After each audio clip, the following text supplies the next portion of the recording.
आगे पढ़िए। हाँ अर्पित, हम लोग गीता का 5वां अध्याय पढ़ रहे हैं, कर्म संन्यास योग। आज हम श्लोक नंबर 15 पढ़ेंगे। श्लोक नंबर 15 भगवान बोल रहे हैं।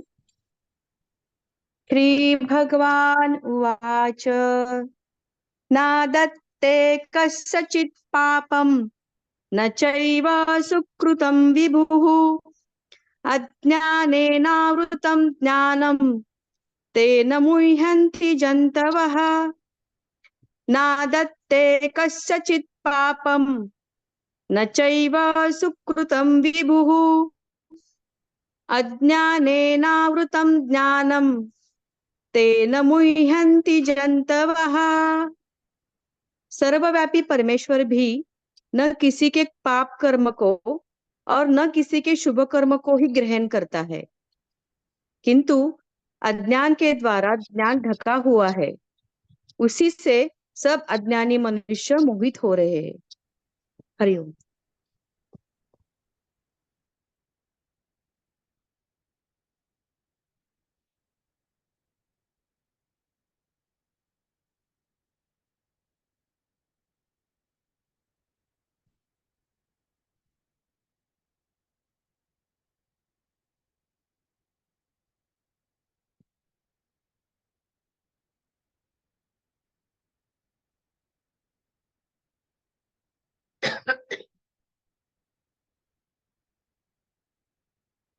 प्रकृति, जहां से हमारी काया की उत्पत्ति, शरीर देह, इसकी उत्पत्ति प्रकृति की तत्व से। ये 5 तत्व आकाश वायु अग्नि आप और पृथ्वी, ये 5 तत्व की मिलन से कभी अच्छा होता है, कभी बुरा होता है, गुड एंड इवल, पाप पुण्य, इसी से इस प्रकृति तत्व की मिश्रण से या कुछ भी उनके इंटरेक्शन नॉन इंटरेक्शन से ये 5 तत्व की ये सब हमें अनुभव होते हैं। तो सारा अनुभव अच्छा बुरा प्रकृति के तत्व का। आपका क्या? जब हम अच्छा बुरा जो भी अनुभव होता है वो हम दर्शन कर सकते हैं, तत्व के कारण हमें मालूम पड़ जाता है। जब हमें हमारी क्रोध का कारण मालूम पड़ता है, थोड़ा अग्नि बढ़ गया, थोड़ा जल कम गया, ऐसे बारीकी से अगर हम हरेक अनुभव को तत्व पर अनुभव कर सकते हैं तो हम देखेंगे सारा अनुभूति प्रकृति का है। आपका क्या? क्या आपकी जो अवस्था अभी है आप तत्व तक अनुभव कर सकते हैं? किसका अधिक से और किसका कम से आपको यह अनुभूति होता है? 5 तत्वों में तो सब कुछ बना हुआ है। क्या हम इतने ज्ञानी है हर एक अनुभूति की तत्व भाव में परिणत कर सकते हैं? नहीं है तो अज्ञान है। आपकी सब ऑल एक्सपीरियंसेस, आप जो अनुभव कर रहे हो के कारण, जैसे आपके घर में रसोई बनता है, उन सब्जियों की उन स्पाइसेस की इंटरेक्शन के कारण थोड़ा जल बढ़ गया, थोड़ा नमक कम गया, ये सब तत्व के अनुसार। जो अच्छा निकला जो बुरा निकला उसमें तरकारी का क्या भाग है? वो तो तत्व की भाग है। तो तत्व किसका है? प्रकृति का अंश है। आपका क्या? आपको आकार मिला है प्रकृति से और आप मिले हो पुरुष सत्ता से। आप पुरुष का अंश, निराकार का अंश। आकार प्रकृति का, आप जो इसे अनुभव कर सकते हो, देख सकते हो, उसे बारीकी से पहचान सकते हो, वो आप हो। इस तत्व को पहचानने वाला आप निराकार का अंश हो। तो देखिए, आकार निराकार एक ही जगह पर रहते हैं, लेकिन भाव अज्ञान के कारण आकार को मिल रहा है, निराकार चुप होकर बढ़ जा रहा है। ये गंभीर बात है, ये बहुत गंभीर बात है, जिसको यही इस कली का नियम है कि जो सूक्ष्म है उसे मार दो, जो स्थूल है उसे फैला दो। ये कली का नियम है। तो क्यों ना हम प्रयत्न करें इन तत्वों को, जहां से आपको अच्छा बुरा लगता है, वो अच्छा क्या है, कौन सी तत्व की ज्यादा बढ़ गया है, या कौन सा रेसिपी आपने बनाया ताकि आपको अच्छा लगा, समाज को अच्छा लगा, सबको अच्छा लगा, ये तत्व क्या है। 5 तत्व से तो सब कुछ बनता है। ये गुण बनता है, आपका प्रारब्ध बनता है, आपका जो कर्म बनता है, ये सब कुछ बनता है ये 5 तत्व से। क्यों ना इस 5 तत्वों को भली भांति हर रस में, जितने रस हमारे हैं, अनुभव करें कि ये रस कैसा बना। तो आखिरी रस बनाया है साम रस, सोम रस जिसे कहते हैं। वो कैसे बनाते हैं? ये अमृत की धारा जो सोम रस के माध्यम से इन मुनि गणों, इन ऋषि गणों में बहता था, वो कैसे बनाते थे? वो सोम रस पान करने से उनको कैसा लगा होगा, वो संसार को कैसे देखे होंगे, और उनका जो तत्वों का जो इंटरेक्शन वो कैसा होगा जो सोमरस पान करते हैं।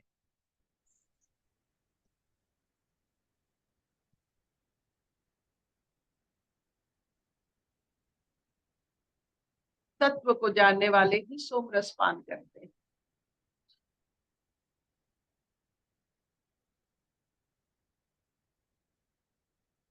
आपने कभी सोचा है, जो सब मास्टर शेफ होते हैं, तो कोई भी उनको डिश दे दो, वो क्रोधित नहीं होते, उनका चेहरा नहीं बदलता है, वो अच्छा बुरा नहीं कहते हैं, चखते हैं, बस जो ज्यादा है जो कम है उसके बारे में उसको पता चलता है, बस वही डाल देते हैं, उसको फिर अमृत बना देते हैं। ये मास्टर शेफ की कहानी, तत्व की कहानी। घर में तत्व थोड़ा बदला, थोड़ा, आप तो बुजुर्ग है, आप तो ज्ञानी है, आप तो सोमरस पान करने वाले हैं, सवेरे हर दिन गीता सुनते हैं, तो क्यों ना थोड़ा सा यहाँ में नमक, यहाँ में चीनी थोड़ा डाल ले और संभाल ले, मास्टर शेफ बनिए।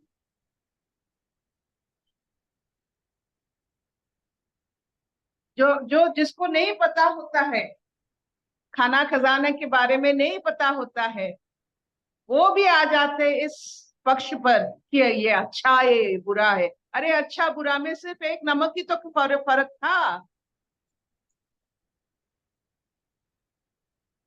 टेस्टी और खराब खाने में थोड़ा सा चीनी, थोड़ा सा नमक, थोड़ा सा हल्का सा कोई भी सुगंध की तो फर्क था। तो आपको पता होना चाहिए, यही ज्ञान है, क्या डालने से अच्छा हो जाए। क्या आपको पता है? नहीं है तो शुरू कर लीजिए तत्व की हिसाब से। 5 तत्व, 5 इंद्रिया, संभाल लीजिए।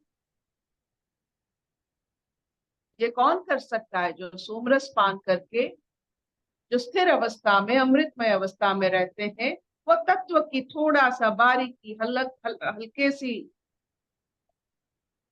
बदलाव से उनको पता चल जाता है।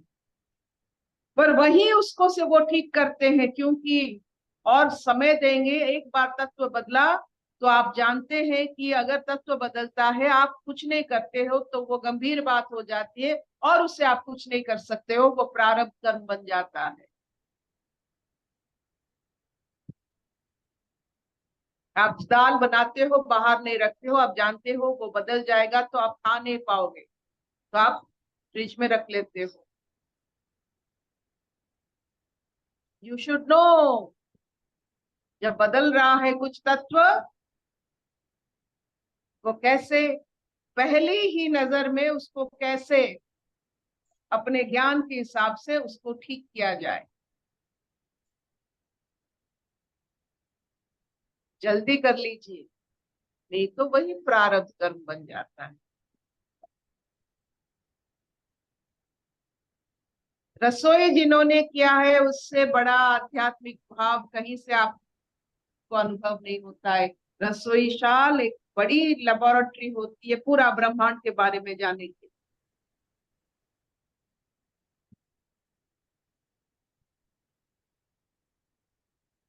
क्या इतना चलेगा? चलेगा हाँ, चलेगा, बढ़िया चलेगा।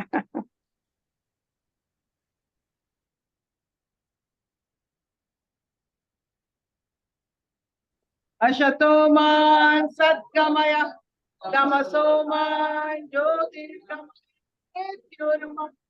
अमृतं गमय।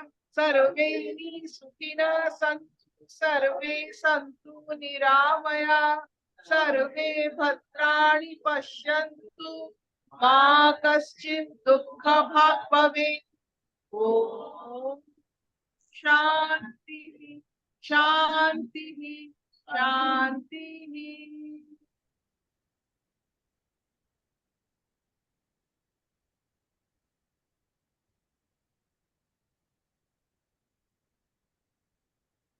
कोई प्रश्न है?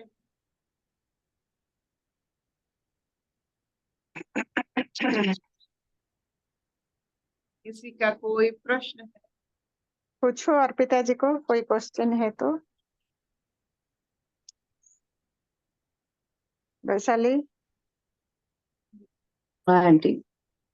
आंटी, वही पहले पता ही नहीं रहता था कि पाप क्या है करके, लेकिन अभी जो अर्पिता ने बोला ना कि पहली नजर में जो जान जाता है कि इनबैलेंस हो गया, तो अवेयरनेस से कोई प्रारब्ध बन नहीं जाता है। लेकिन हम बार बार नजर डालते हैं लेकिन हमको दिखता नहीं है, तो वही हमारा प्रारब्ध बन जाता है।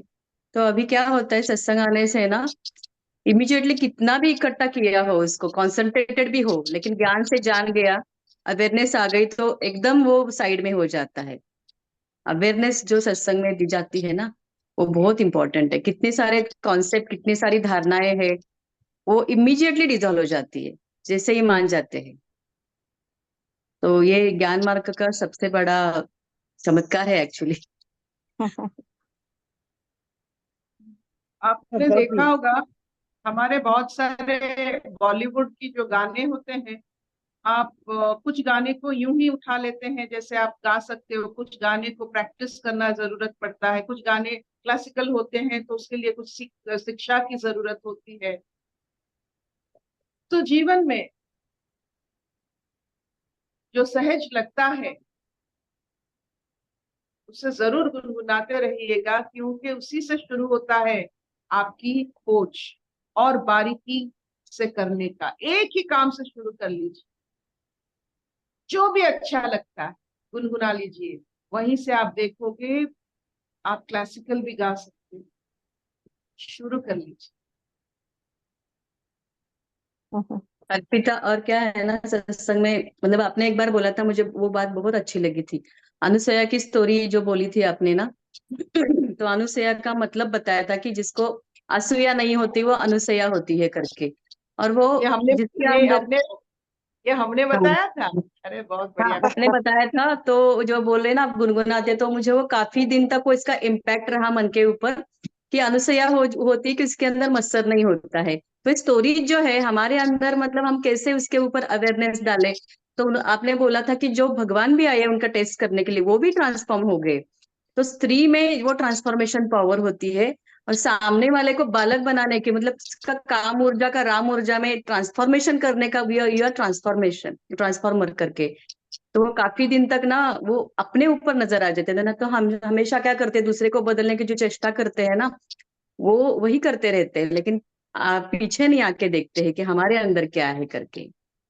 हमारे अंदर असूया है तो वैसे ही परसेप्शन होगा, हमारे अंदर अनुसूया है तो ट्रांसफॉर्मेशन होगा। तो कुछ कुछ चीजें आपकी बहुत मैंने कुछ कुछ लिख के रखा है। अरे वाह, कभी मुझे कभी थोड़ा बच्चे बताइएगा। मैं तो मूर्ख हूँ। ठीक है। याद नहीं रहता क्या, कभी हो जाता है, यहाँ चमत्कार होते रहते हैं।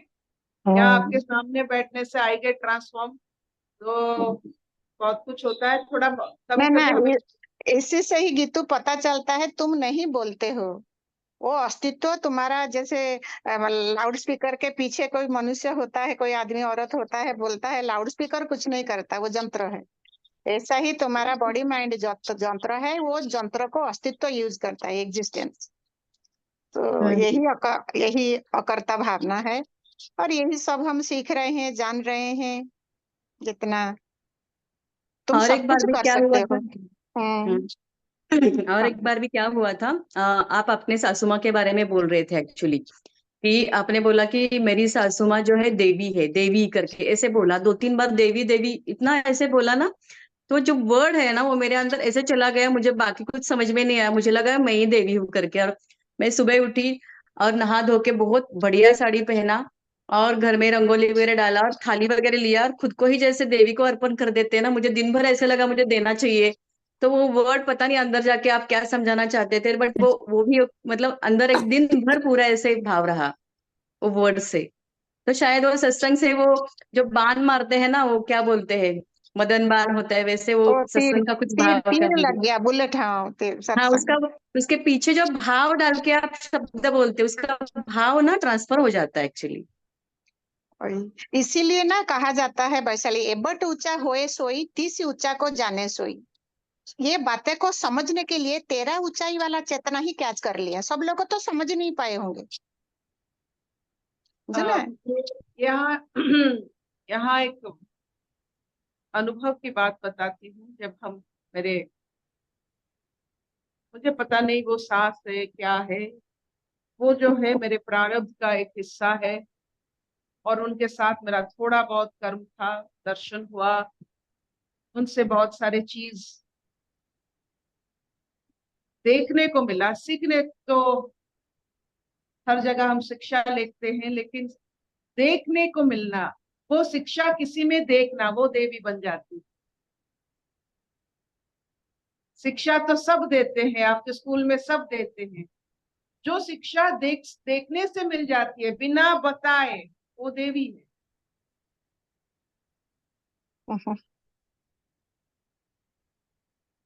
तो उनका पूरा पूरा दिन से लेकर रात तक उनका जो पूरा सूची है, दिन भर की सूची, वो शिक्षणीय है। वो कुछ नहीं बताती है कभी। शी नेवर गिव्स प्रवचन, ये करो वो करो ना करो कुछ करो। वो एक ही इंसान थी जो जीवन में जो मुझे कहती थी तू और सो जा, 8-9 बजे तक सो जा, इतने जल्दी क्यों उठती है, सो जा सो जा। मेरी माँ जो है 5 से मुझे उठाती थी, क्योंकि मुझे घर गृहस्थी संभालना था। तू कैसी लड़की है, 6-7 बजे उठने की कोशिश करती है, तू 5-5:30 से उठ जा। तो मेरी जो देवी थी वो कहती थी तू 8 बजे तक सो जा, क्यों इतने जल्दी नहाती है, थोड़ा एक केला खा ले, सो जा मेरे पास आ। ये मेरी सास।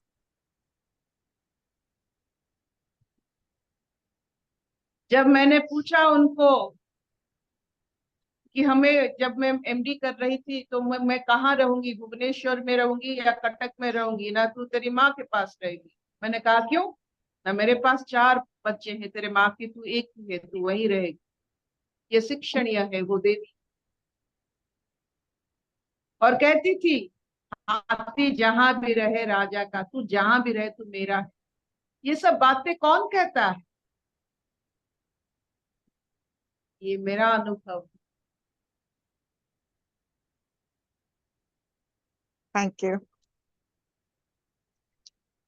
मैं, गॉड ब्लेस यू बेटा, ब्लेस यू।